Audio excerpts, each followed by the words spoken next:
Hello மக்களே, welcome to டிபிஸ் life style. இன்றைக்கி நம்ம என்னோடய மார்னிங் டு ஈவினிங் ரொட்டீன் தான் பார்க்க போகிறோம். இப்போ என்னோடய வீடு இப்படி தான் இருக்குது. ஏன்னா அம்மா சண்டே வீட்டுக்கு கிளம்பியாச்சு. அதனால் நான் சண்டே ஈவினிங்லாம் வேலை எதுவும் செய்யலை வீட்டில். அப்படியே படுத்துட்டு ரெஸ்ட் எடுத்துட்டேன். ஏன்னா 2 டேஸாக கொஞ்சம் வேலை அதிகமாக இருந்துச்சு. அதனால் பசங்க இருந்தாலே அப்படி தானே இருக்கும், நம்மளுக்கு வேலைன்னு தான் இருக்கும் வீடு. ஸோ ரெஸ்ட் எடுத்தாச்சு. மறுநாள் நான் இந்த வீடியோ எடுத்துகிட்டு இருக்கேன். காலையில் மாவு காலி ஆயிடுச்சு. ஸோ என்ன பண்ணலாம் அப்படின்னு சொல்லிட்டு அரைக்கலாம்னு சொல்லி ஊற வைக்கலாம் அப்படின்ட்டு ஒரு பிளானு. அதனால் எல்லாத்தையும் ஊற வைக்கலான்னு ரைஸு, அரிசியும் உளுந்தும் போட்டு ஊற வச்சாச்சு. இப்போ பாத்திரம்லாம் தேய்க்கிறேன். ஏன்னா இது 2 நாளாக அப்படியே விட்டேன். அதாவது 2 நாளாக இல்லை, சண்டே ஃபுல்லாக தேய்க்கவே இல்லை. அதனால் அப்படியே விட்டாச்சு. அது அப்படியே நம்மளுக்கு பேலன்ஸாக ஆகிடுச்சு எல்லாமே. ஸோ பிரியாணிலாம் பண்ணது இருந்துச்சு. அதனால் நம்ம நான்வெஜ் செஞ்சுட்டு அப்பப்போ க்ளீன் பண்ணிக்கிறது ரொம்ப நல்லது. ஸோ எனக்கு நான் ரெஸ்ட் எடுத்துட்டேன் அப்படின்றனால நான் சரி மறுநாள் பண்ணி ஆகணும்னு காலையில் இறங்கிட்டேன் இந்த வேலையில். ஃபஸ்ட்டு பாத்திரம்லாம் தேய்ச்சிடலாம் அப்படின்ட்டு நெக்ஸ்ட்டு குக்கிங் பண்ணலான்னு பாத்திரம்லாம் தேய்ச்சிட்டா தான் நம்மளுக்கு குக்கிங் பண்ண ஈஸியாக இருக்கும். ஸோ ஒரு பக்கம் சாப்பாடு இருக்குது, ஒரு பக்கம் எல்லாமே எடுத்து வச்சுருக்கேன். இன்றைக்கி காரக்குழம்பு செய்யலாம் அப்படின்னு சொல்லி ஒரு பிளான் பண்ணி எடுத்து வச்சுட்டேன். நான் ரொம்ப நாள் ஆயிடுச்சு கத்திரிக்காய் முருங்கைக்காய் போட்டு காரக்குழம்பு வைக்கலாம் அப்படின்ட்டு நான் ஒரு பிளான் பண்ணி இறங்கியாச்சு. இப்போ ரைஸ் எல்லாம் வெடித்து சாப்பாடெலாம் வெடிச்சிட்டோம். இங்கே பாத்திரமும் ஃபுல்லாக தேய்ச்சி எடுத்துட்டேன். இது பண்ணால் தான் நம்மளுக்கு குழம்பு வைக்கிறப்ப கொஞ்சம் ஈஸியாக இருக்கும். எதாவது பாத்திரம் வேணால் டக்கு டக்குன்னு எடுத்து யூஸ் பண்ணிக்கலாம். ஸோ இந்த பெரிய வேலையை முடித்தாச்சு. முடித்ததுக்கப்புறம் நம்ம குக்கிங் பண்ண ஸ்டார்ட் பண்ணிடலான்ட்டு காரக்குழம்பு முட்டை ஆம்லேட் பண்ணலான்னு ஒரு பிளான் பண்ணியாச்சு. இங்கே ரைஸு ஊற வச்சுருந்தோம் இல்லையா, அது ஊறிட்டு இருக்குது.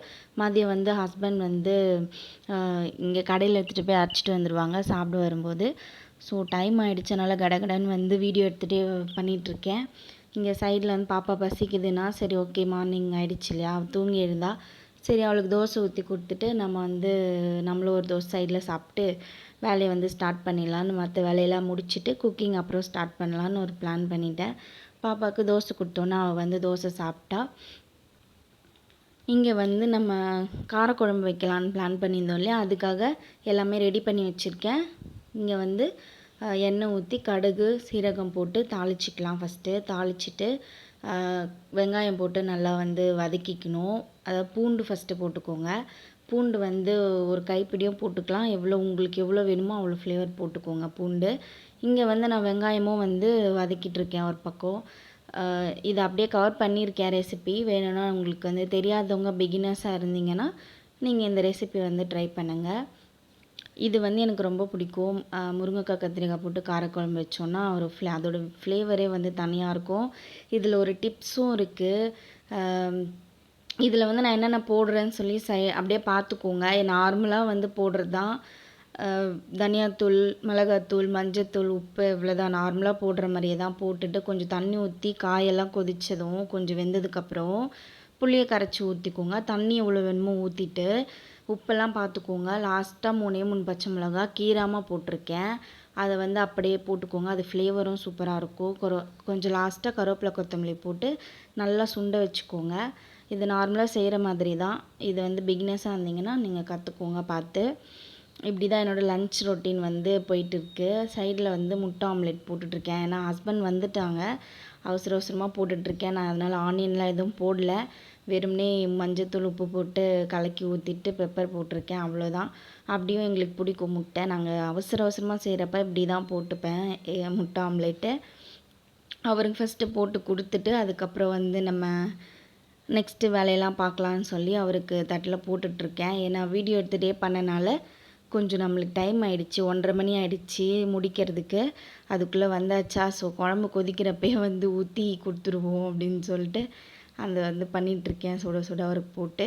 ஏன்னா அவர் சாப்பிட்டுட்டு மாவு வேறு அரைக்கணும் இல்லையா, அரைச்சிட்டு வந்துட்டு அப்புறம் வேலைக்கு கிளம்பிடுவார். அதனால சரின்ட்டு கொடுத்துட்ருக்கேன். இப்போ நம்ம அவருக்கு கொடுத்துட்டு நெக்ஸ்ட்டு நானும் போட்டு ஒரு பக்கம் சாப்பிடலாம் அப்படின்ட்டு நானும் போட்டுட்ருக்கேன். இதில் டிப்ஸு சொல்லியிருப்பேன். அது என்ன அப்படின்னா, லாஸ்ட்டாக நீங்கள் குழம்பு, இந்த காரக்குழம்பு, அப்புறம் மீன் குழம்பு, இந்த மாதிரி வத்த குழம்பு இந்த மாதிரிலாம் வைக்கிறப்போ லாஸ்ட்டாக கொஞ்சமாக வெல்லம், இல்லைன்னா சர்க்கரை. அது வந்து கொஞ்சமாக ஒரு 1/2 ஸ்பூனில் சேர்த்துக்கோங்க. சேர்த்திங்கன்னா சூப்பராக இருக்கும். அதோடய ஃப்ளேவரே வந்து புளிப்பு, இனிப்பு, காரம் எல்லாமே சேர்த்து அவ்வளோ சூப்பராக இருக்கும். அவ்வளோதான், இதுதான் நம்மளுக்கு லன்ச் ரொட்டீன். இப்படி தான் போச்சு. நம்ம சாப்பிட்டு மீதி அப்படியே இருக்குது. அவ்வளோதான். இங்கேயும் வந்து மாவு அரைச்சிட்டு வந்து வச்சுட்டார் ஹஸ்பண்டு. வச்சுட்டு அப்புறம் கிளம்பிட்டாங்க வேலைக்கு.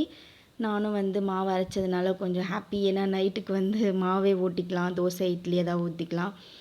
அதனால் இதுவும் வந்து ரெடி ஆகிடுச்சு. நம்ம ஃபுல்லாக வீடு ஃபுல்லாக க்ளீன் பண்ணியாச்சு. இப்போது ஈவினிங் இது. நான் இப்போ ஈவினிங் தான் வீடியோ எடுத்துகிட்டு இருக்கேன். ஏன்னா ஃபுல்லாக வீடும் வந்து பெருக்கி தொடச்சி எல்லாமே பண்ணிட்டதுனால நம்மளுக்கு கொஞ்சம் ஈவினிங் டைம் ஆகிடுச்சு. பாப்பாவும் வந்து இங்கே விளையாடிட்டுருக்கா டிவிலாம் பார்த்துட்டு. அந்தம்மாவும் ஒரே ஜாலியாக என்ஜாய் பண்ணிகிட்டு இருந்தாங்க. எனக்கு வந்து இப்படி தான் போச்சு இன்றைக்கி டே வந்து. இங்கே வந்து துணியும் போட்டிருக்கேன் மிஷினில். ஏன்னா அந்த ஒரு வேலை மட்டும் ஏன் பாக்கி வைக்கணும், அதையும் போட்டுடலான்னு அதையும் முடிச்சிட்டோன்னா ஈஸியாக இருக்கும். நெக்ஸ்ட்டு வந்து இது பாப்பா வந்து இது ரொம்ப பிடிச்சிருந்தது. அக்கா பொண்ணு போன விலாக்லேயே சொல்லியிருப்பேன். அக்கா பொண்ணு வந்து எடுத்துகிட்டு வந்திருந்தா அவள் ஸ்கூலில் பண்ணதுன்னு. அதை வச்சு விளையாடிட்டு இருந்தா. சும்மா கட்டி விட்டுருந்தேன். என் கூட பாப்பா விளையாடிட்டு இருந்தா சும்மா. இங்கே வந்து ஃபுல்லாக வீடெல்லாம் க்ளீன் பண்ணி எல்லாம் முடிச்சாச்சு. எனக்கு இப்படி இருந்தால் தான் எப்போவுமே வீடு வந்து ரொம்ப பிடிக்கும். ஓகே, உங்களுக்கும் இப்படி தான் இந்த வீடியோ பிடிச்சிருக்கோன்னு நம்புகிறேன். லைக் பண்ணிக்கோங்க, ஷேர் பண்ணிக்கோங்க, கமெண்ட் பண்ணிக்கோங்க, சப்ஸ்கிரைப் பண்ணுங்கள். பாய்.